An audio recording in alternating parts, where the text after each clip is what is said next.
Hello बच्चों, क्या हाल चाल, कैसी चल रही है पढ़ाई। तो आज के इस वीडियो में हम लोग डिस्कस करने वाले हैं AIEEE 2010 का पेपर। ये पार्ट 3 होने वाला है। इससे पहले हमने ऑलरेडी 10 क्वेश्चन डिस्कस कर रखे हैं।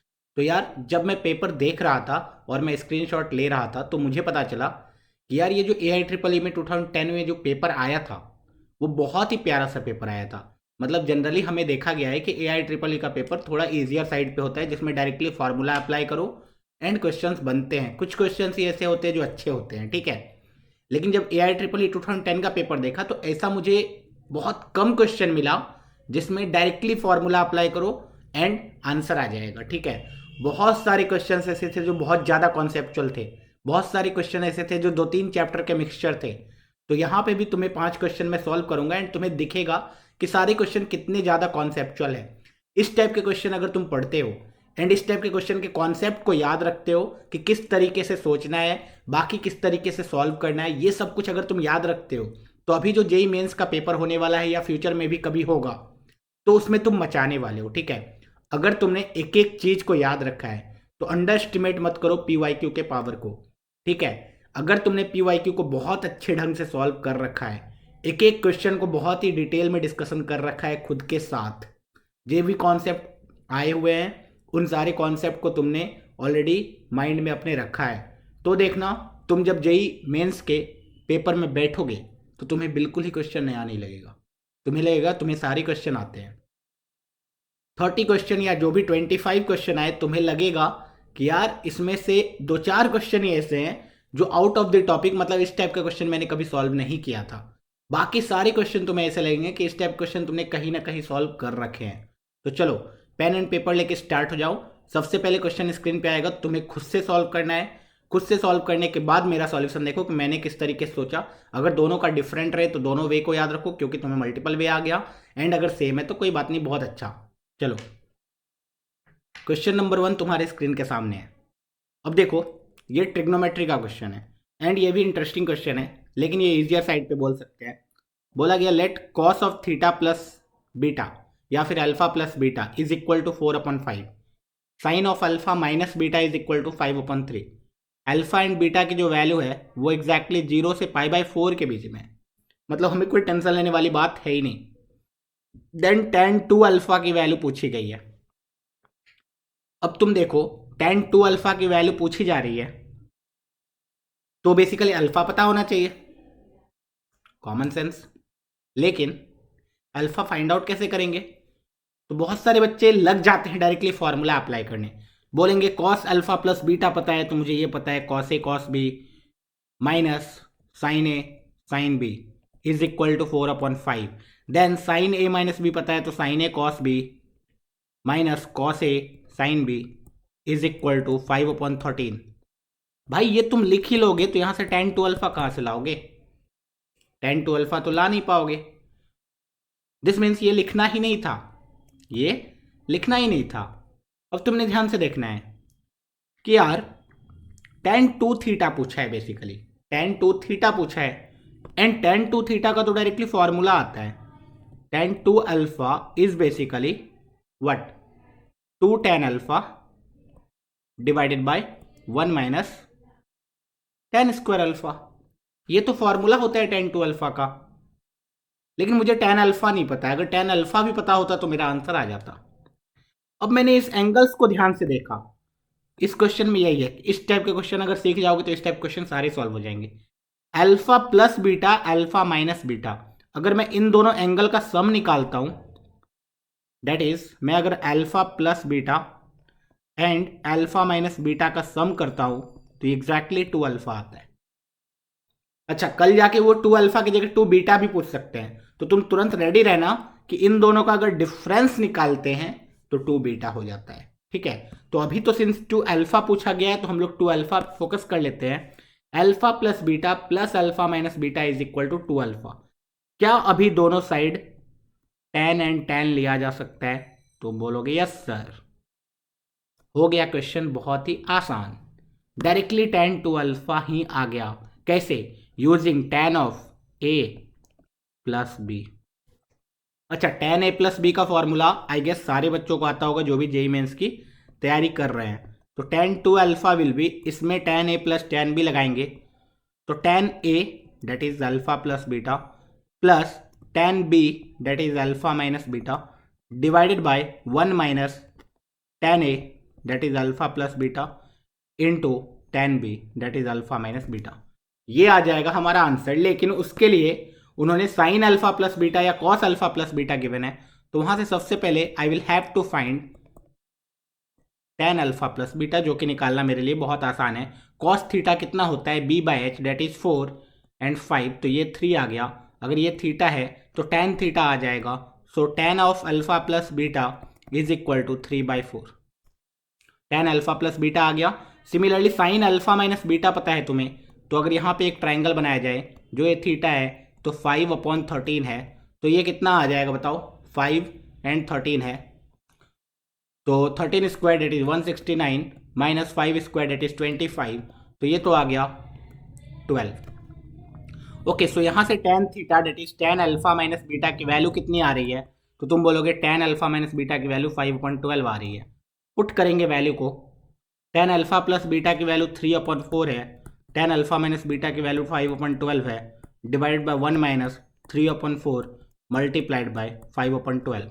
ठीक है, सो यहाँ से आई कैन सी 4 3 जा 9 प्लस 5 14/12 डिवाइड बाय, यहाँ से आ रहा है 1 माइनस 3 4 जा 12, सो 1 माइनस 5/16, तो 16 माइनस 5 डेट इज 11, 11/16, 11/16, तो ये सिंप्लीफाई करके आएगा 14/12, 11/16।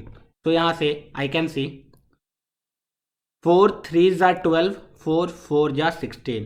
ठीक है, तो ये आ गया 56/11, 56/11 इज द आंसर। तो यहाँ पे एक भी आंसर नहीं है, 56/11, 56/33 एक आंसर पता है मुझे। सो यस, 56/33 आंसर है, that is 11 into 3 that is 33। So 56/33 is the correct answer. Simple question, थोड़ा सा दिमाग लगाना था बस, क्वेश्चन सॉल्व हो जाता। हमने देखना था बस कि 2 अल्फा इस दो एंगल का सम करके आ रहा है, एंड उन्होंने टेंशन ही नहीं दिया तुम्हें, तुम डायरेक्टली एक छोटा सा ट्राइंगल बनाओ, क्योंकि उन्होंने पहले ही बता दिया अल्फा एंड बीटा 0 से π/4 के बीच में। This means alpha plus beta की मैक्सिमम वैल्यू π/2 ही हो पाएगी। दिस मीन्स तुम आराम से एक्यूट एंगल लेके चल सकते हो, एंड एक्यूट एंगल लेके चलोगे तो प्लस एंड माइनस के बारे में सोचना नहीं पड़ेगा कि tan थीटा नेगेटिव होगा या पॉजिटिव होगा। ओके, तो इसलिए उन्होंने ये एंगल्स भी दे रखा था अच्छे से। चलो नेक्स्ट क्वेश्चन में मूव करेंगे। नेक्स्ट क्वेश्चन और भी अच्छा।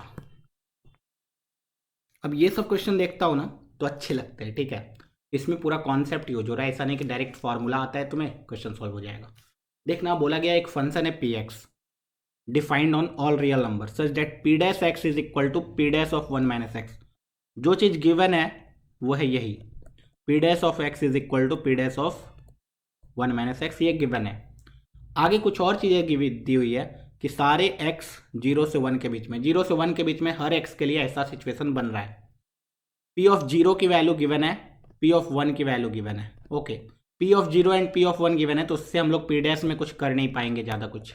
ठीक है, ओके, देन उन्होंने पूछा integration 0 to 1 px dx, 0 to 1 px dx की वैल्यू कितनी होगी। अच्छा, यहाँ से कुछ कुछ हमें देख के लग रहा है कि यार x भी पता है, 1 माइनस एक्स भी पता है, एंड जब इंटीग्रेशन आता है डेफिनेट इंटीग्रेशन तो हम लोग किंग्स रूल तो सोचते ही हैं एक बार। तो अगर मैं इसमें किंग्स रूल लगाऊं, this is same as integration 0 to 1 p of 1 minus x d x. Okay, this means यहीं से कुछ रिलेशन आने वाला है। मतलब ये अगर i के बराबर है तो ये वाली क्वांटिटी डेट इज ये भी i के बराबर ही होगी, that is 0 to 1 p of 1 minus x d x, A plus B minus x, जिसको भी किंग्स रूल नहीं पता है भाई ये बहुत इंपॉर्टेंट है। A to b f x d x is same as a to b f of A plus B minus x d x. ठीक है, ओके, दिस मीन्स यहाँ से मैं अगर 2i निकालूँ तो ये आ जाएगा 0 से 1 P x plus P of 1 minus x का डी एक्स। ठीक है, ओके, यहाँ तक तो पहुँच चुके हैं, लेकिन ये आएगा कैसे? P x and p 1 minus x चाहिए मुझे, ना कि p dash x and p dash 1 minus x. आ जाएगा ना भाई डायरेक्टली अगर मैं इसको इंटीग्रेट कर दूं तो आ जाएगा, लेकिन इंटीग्रेट करूं तो किसके रिस्पेक्ट में करूं, ये भी तो बात है। इंटीग्रेट करूं तो किसके रिस्पेक्ट में करूं, तो भाई जीरो से करो एक्स तक, जीरो से करो एक्स तक। ऐसा क्यों सोच लिया मैंने जीरो से एक्स तक, मैंने इसलिए ऐसा सोचा क्योंकि इससे पी एक्स आ जाएगा, एक तरफ जीरो हो जाएगा and we know p of zero की वैल्यू। सिमिलरली इधर देखेंगे तो इसका integration p of one minus x आ जाएगा, एक्स वैल्यू जीरो डालेंगे तो ये पी ऑफ वन आ जाएगा, we know the value of P of one. Zero का पी ऑफ जीरो की वैल्यू पता है, पी ऑफ वन की वैल्यू पता है, दिस मीन्स ये लोअर लिमिट वाला काम हमारा हो जाएगा। अभी अपर लिमिट के बारे में अगर सोचे तो अपर लिमिट के इनडेफिनेट इंटीग्रेशन भी हम लोग कर सकते थे, उसमें कोई दिक्कत वाली बात नहीं थी, इनडेफिनेट इंटीग्रेशन भी हमारा काम चल जाता, ठीक है। या तो डायरेक्ट इनडेफिनेट इंटीग्रेशन ही करो अगर तुम्हें लिमिट नहीं सोचना है तो तुम बोलो डायरेक्टली भाई ये इंटीग्रेट करोगे अगर तो ये आएगा पी एक्स प्लस कुछ कांस्टेंट, वो आएगा P of one minus x, लेकिन सिंस माइनस एक्स एक अंदर में है उसका कोएफिशिएंट माइनस वन है तो वो बाहर आएगा, एंड ओवरऑल डायरेक्टली एक कांस्टेंट में लिख दे रहा हूँ यहाँ पे, ठीक है। सो यहाँ से आई कैन से P x plus P of one minus x की वैल्यू एक कांस्टेंट के बराबर आ गई, ओके। इनडेफिनेट इंटीग्रेशन ही कर दिया, लिमिट्स नहीं लगाया, ठीक है, तुम जैसा बोल रहे हो वैसा ही कर दिया। अब सोचो x is equal to zero, x is equal to one डाला, सिर्फ x is equal to zero ही डाल दो, इधर काम बन जाएगा ना तुम्हारा, p of zero plus p of one will be k, and p of zero one है, p ऑफ वन 41 है, मतलब k की वैल्यू 42 आ गई। वाओ, दिस मीन्स ये जो वैल्यू आया था ये 42 है, 2i की वैल्यू जीरो से वन इंटीग्रेशन 42, तो 42x जीरो से one which is equal to 42, तो i की वैल्यू आ गई 21, i की वैल्यू आ गई 21। तो बहुत ही प्यारा क्वेश्चन, बहुत ही अच्छा क्वेश्चन और बहुत कुछ सीखने को मिल रहा है हमें, ठीक है। चलो नेक्स्ट क्वेश्चन मूव करते हैं, ये भी अच्छा ही क्वेश्चन है, इसमें मेनली बच्चे हो सकता है अगर सॉल्व कर भी ले तो लास्ट में ऑप्शन टिक करने में मिस्टेक कर सकते हैं, देखना पड़ना।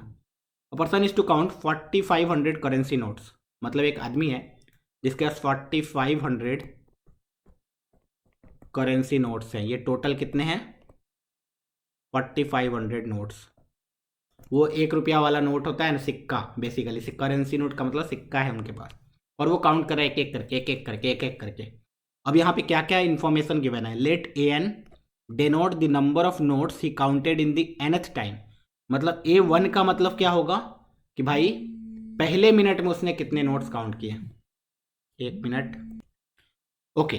तो A2 का मतलब क्या होगा, फिर A2 का मतलब होगा सेकेंड मिनट में हमने कितना नोट काउंट किया, A3 का मतलब उसी तरीके से थर्ड मिनट में कितना नोट काउंट किया।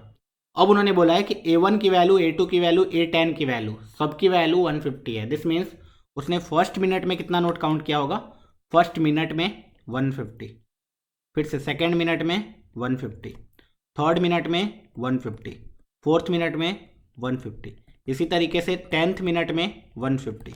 अच्छा, ये टोटल टाइम कितना लग गया 10 minute, this means total note counted, total notes counted कितना हो गया 150 इंटू 10 मिनट, दिस मीन्स तुम बोलोगे 1500 नोट काउंट करके हटा दिया उसने 10 मिनट में शुरुआत के, ओके।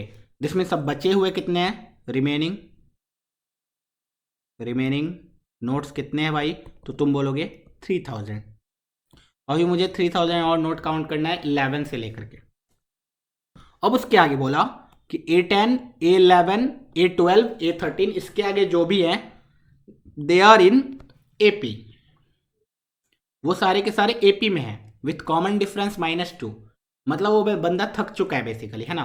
तो 10th मिनट में उसने कितना काउंट किया था, 10th मिनट में 150, दिस मीन्स 11th मिनट में अब वो 148 नोट ही काउंट कर पाएगा, 12th मिनट में 146 नोट काउंट कर पाएगा, देन वो 144 नोट काउंट करेगा, और इसी तरीके से चलता जाएगा। सिंस 10 वाले को हमने ऑलरेडी यहाँ पे काउंट कर लिया है, तो this is A11, A12, A13 like this, okay.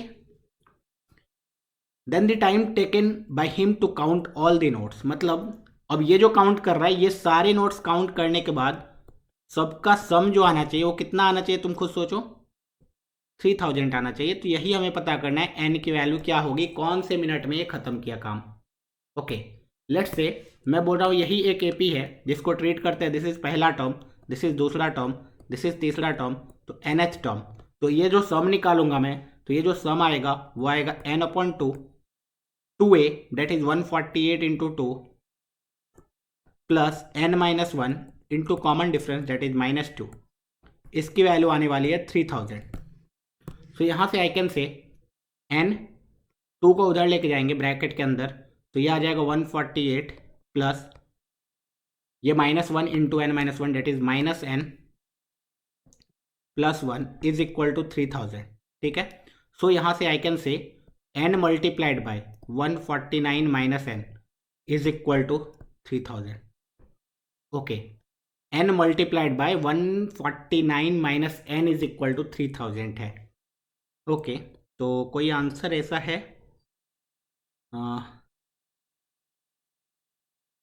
n की वैल्यू अगर 34 रखें तो ये कितना आ रहा है 149 माइनस 34, 5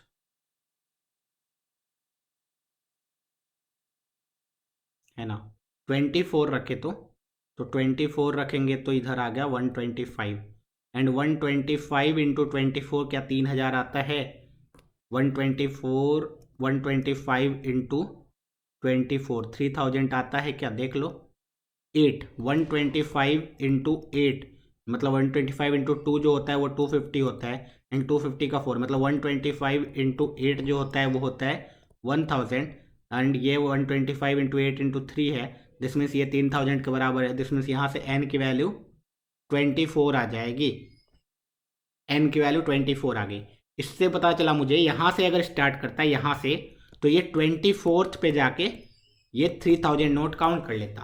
अब यहाँ पे मेजर मिस्टेक यही होता, कुछ बच्चे हो सकता है 24 भी आंसर टिक करके आ जाए, लेकिन 24 आंसर तो हमें टिक नहीं करना है। 24 आंसर हमें टिक नहीं करना है, क्यों? क्योंकि हमने ऑलरेडी शुरुआत के 10 मिनट को भूल गया क्या हमने। ये जो काउंट किया हमने 3000 नोट, यहां से लेकर के यहां तक 24 मिनट सके। अच्छा, सिर्फ 3000 नोट थोड़ी ना काउंट करने थे, 4500 नोट्स काउंट करने थे, तो 24 मिनट्स प्लस कुछ नोट आएगा दैट इज 10 मिनट, तो 34 मिनट्स आएगा आंसर।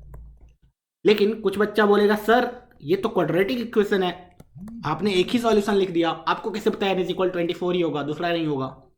एक बार कैलकुलेट करना, यहाँ से n की दो वैल्यू आएगी, मैं ये नहीं बोल रहा हूँ एक ही वैल्यू आएगी, एक वैल्यू 125 भी आ सकती है। कैसे देखना, ये अगर मैं 125 रखूँ तो ये आ जाएगा 24 एंड उस टाइम पे भी ये 3000 हो जाएगा। तो सर आपने 125 क्यों नहीं लिया, उसमें 10 मिनट ऐड करते तो 135 आंसर आ जाता, जो कि गिवन था, तो मैं ऑप्शन नंबर 1 टिक करता। सर नहीं, ध्यान से सोचो, तुम नोट्स काउंट कर रहे थे, ठीक है, नोट्स काउंट करते करते करते करते तुमने देखा 34 मिनट्स में टोटल तुमने कितने नोट्स काउंट कर लिए, 4500 करेंसी नोट्स काउंट कर लिए। सिंस तुम्हें दिख भी रहा होगा पर मिनट का जो ये काउंटिंग चल रहा है ये डिक्रीज कर रहा है टाइम के साथ, तो ये 24th मिनट में ही जाके खत्म हो जाएगा। अगर मैं 124th टर्म निकालूं इसी सीरीज का, T124 अगर निकालने जाऊं तो a that is 148 plus n-1 that is 123 into -2 आ जाएगा which is a negative number. This means 124th minute में तुम नेगेटिव करेंसी नोट्स काउंट कर रहे होगे, और नेगेटिव करेंसी नोट्स काउंट करोगे तो कैसे काम चलेगा। नोट्स खत्म हो चुके थे फिर तुमने नेगेटिव काउंट करना स्टार्ट किया, तो नेगेटिव काउंट नहीं करना था भाई, इसीलिए हमने क्या किया, हमने 24 ही लिया आंसर। ओके, चलो नेक्स्ट क्वेश्चन, और ये बहुत ही इंटरेस्टिंग क्वेश्चन है, ऐसे क्वेश्चन कभी कभी ही देखने को मिलते हैं एंड ये क्वेश्चन बच्चे कॉन्सेप्ट भी भूल जाते हैं बहुत बार, ठीक है। अब लिमिट्स का क्वेश्चन है, लिमिट्स में देखोगे तो limit x is tending towards infinity चल रहा है, f of 3x upon fx, उसकी वैल्यू 1 दी हुई है, पूछा गया है limit x is tending towards infinity f of 2x upon fx कितना होगा।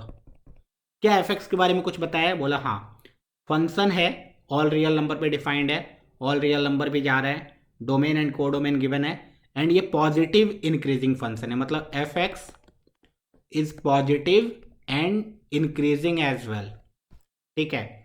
fx तो पॉजिटिव है ही, साथ में f' भी पॉजिटिव है बेसिकली। ओके, तो इंक्रीजिंग फंक्शन है, पॉजिटिव फंक्शन भी है, जीरो नहीं हो सकता है, तो ये पूछा गया है। बाकी फंक्शन के बारे में कुछ बताया नहीं, अब मैं कैसे मान लूँ 3x में क्या चल रहा है, 2x में क्या चल रहा है। अगर मैं मैं एक्स टेंडिंग टुवर्ड्स इन्फिनिटी रखा तो ये भी तो मुझे नहीं पता है 0/0 फॉर्म है या इन्फिनिटी फॉर्म है, कौन सा फॉर्म है मुझे कुछ नहीं पता है। तो यहां पे एक रोल आता है सैंडविच थ्योरम या फिर एक्सक्यूज प्ले थ्योरम। वो क्या होता है तुम्हें पता होना चाहिए। Since F x increasing function है तो एक्स की वैल्यू बढ़ाना स्टार्ट करो, x1 x2 x3। अगर वो इंक्रीजिंग फंक्शन है तो f ऑफ x1 सबसे छोटा होगा, f ऑफ x2 उससे बड़ा होगा, f ऑफ x3 उससे और बड़ा होगा। Okay, since our x is tending towards infinity, मतलब वो खुद एक नंबर है जो बहुत बड़ा है, लेट्स से 1 करोड़। तो अगर ये x है तो 2x कितना हो जाएगा 2 करोड़। अच्छा 3x कितना हो जाएगा 3 crore. Okay, this means I can से f ऑफ x सबसे छोटा होगा, f ऑफ 2x उससे बड़ा होगा, f ऑफ 3x उससे भी बड़ा होगा, ग्रेटर देन इक्वल टू भी बोला जा सकता है। ओके, एंड सिंस fx एक पॉजिटिव क्वांटिटी है तो मैं fx डिवाइड भी कर सकता हूँ। fx जब डिवाइड कर देता हूँ तो यहाँ से आई कैन से, अब लिमिट भी लगा सकता हूँ, इनइक्वालिटी में लिमिट लगाया जा सकता है, x tending towards infinity F x upon F x निकालूँ तो ये 1 आ रहा है, एंड ये भी मुझे limit x tending towards infinity F of 3x upon F x निकाल रहा हूँ तो ये भी 1 आ रहा है। ओके, अब सैंडविच थ्योरम यही बोलता है कि अगर मेरे पास एक फंक्शन है जो g और h के बीच में है, अगर इसका लिमिट निकाला वो l आया, इसका लिमिट निकाला वो भी l आया, तो ये बीच वाले का लिमिट सेम निकालोगे तो वो l आएगा ही। दिस मीन्स इसका लिमिट निकालूंगा f of 2x upon F x तो ये 1 आएगा ही, हेंस इसका आंसर 1 होगा ही। बहुत सारे बच्चे इसको तुक्का भी मार चुके होंगे, ठीक है। एंड ऐसा क्वेश्चन दोबारा फिर से आया था जेईई मेंस में, 2010 में आया, उसके बाद फिर से देखने को मिला एक साल, ठीक है। तो यार वही क्वेश्चन रिपीट होते हैं, मैं बार बार ये बोलता हूँ, हर वीडियो में बोलता हूँ ताकि तुम समझ जाओ कि क्वेश्चन रिपीट होते हैं। चलो next question and last question देखो, let S be mathematical reasoning का है, non empty set of R, subset of R, consider following. एक स्टेटमेंट दिया, there is a rational number x belongs to s such that x is greater than 0। अब इसमें ना ही p implication क्यों है, मतलब दो स्टेटमेंट तो है ही नहीं, कनेक्टिविटी कुछ है ही नहीं, p और क्यों भी नहीं है, दैट इज p यूनियन क्यों, p एंड क्यों भी नहीं है, p डबल इम्प्लीकेशन क्यों भी नहीं है, ठीक है।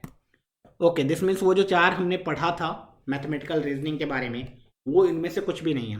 ये डायरेक्टली एक क्वांटिफायर है, बेसिकली एक नंबर्स को क्वांटिफाई कर रहा है, बेसिक स्टेटमेंट है।